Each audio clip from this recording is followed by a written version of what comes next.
Барлықтарыңызға қайырлы күн. Бүгін мен бұл видеода сіздермен тандырда пісетін самсаның духовкада қалай пісіруге болатындығы туралы көрсетемін. Бұл самсаның дәмі тандыр самсаларының дәмінен кем түспейді. Өте дәмді әрі тойымды болып шығады. Видеоны соңына дейін қараңыз. Мен ең алдымен етті бір күн алдын ала маринаттап қоямын. Осылай етті турап аламыз. Күрдюкті да осылай ірі-ірі етіп турап қоямыз. Және еттің үстіне бір ас қасық тұз, өздеріңіздің қалаған дәмдеуіштеріңіз салсаңыздар болады. Менде кориандр және универсальный дәмдеуіштерді қолданамын. Және үстіне қара бұрыш қосамын. Барлығын жақсылап араластырып, бетін жауып, тоңазытқышқа бір суткіге қойып қоямыз. Қойдың және сиырдың етін пайдалансаңыздар болады. Келесі күні қамырды илеуге кірісеміз. Суға бір шай қасық тұз салып араластырып аламыз.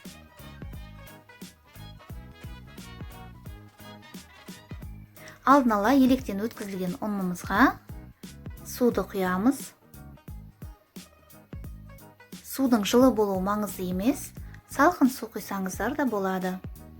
Үстіне алдын ала ерітіліп және суытылған сары майды құямыз. Ыстықтай құюға болмайды. Міне осындай жұмсақ қамыр илейміз. 10-15 минутқа бетін жауып қалдырамыз. Оған дейін пиязымызға кірісеміз. Пиязды мен осылай 2 бөлікке бөліп, орташа етіп турап аламын. Пиязды еттің үстіне салып, жақсылап араластырамыз.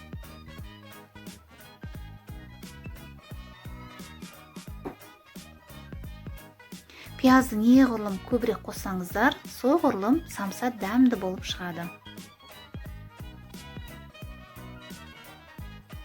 Осылай видеода көрсетілгендей қолымызбен жақсылап араластырып аламыз. Міне фаршымыз дайын. Енді қамырды бірдей етіп 8 бөлікке бөліп аламыз. Осы рецепт бойынша дайындасаңыздар, үлкен 8 самса шығады. Әрбір бөлігін енді шелпекке жайғандай 1 сантиметр қалыңдықта жайып аламыз.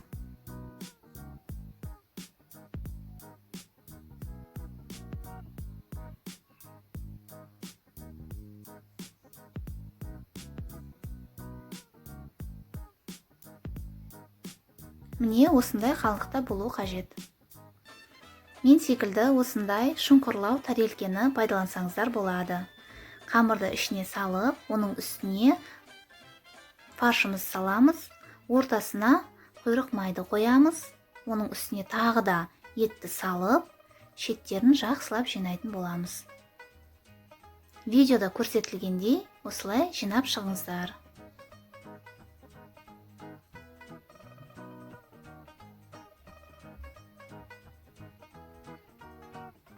Осы тәсілмен барлық самсаны осылай жинап аламыз. Әрбір самса шамамен 300 граммдай шығады. Бұл дегеніміз өте үлкен самса. 170 градуста 1 сағат пісіріп аламыз. Міне, самсаларымыз дайын.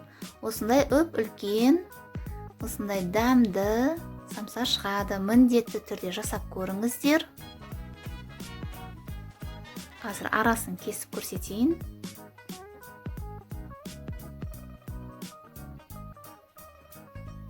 Міне, лайк қойып, тіркеліп кетуді ұмытпаңыздар.